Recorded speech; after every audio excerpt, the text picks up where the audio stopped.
पिछले 72 सालों में हर एक कश्मीरी बच्चा एक जेल में पैदा हुआ कहता हुआ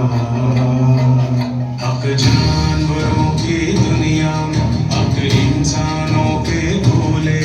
दुनिया वाले चुप बैठे हैं जालिम की रस्सी खोले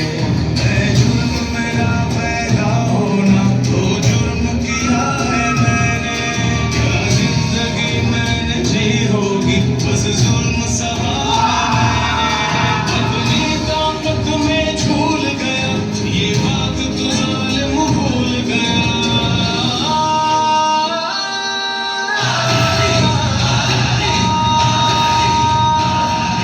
कश्मीरी हूँ मेरा खून मुसलमान ताकत कलमा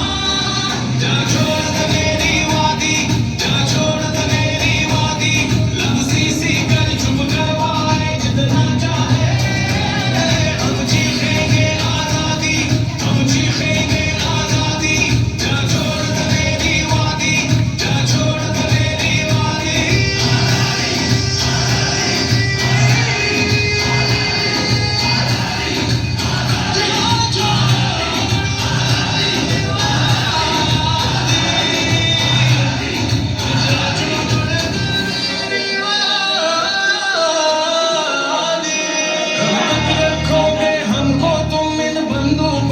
पहरे में क्यों अपना झूठ छुपाने को सच रखा है अंधेरे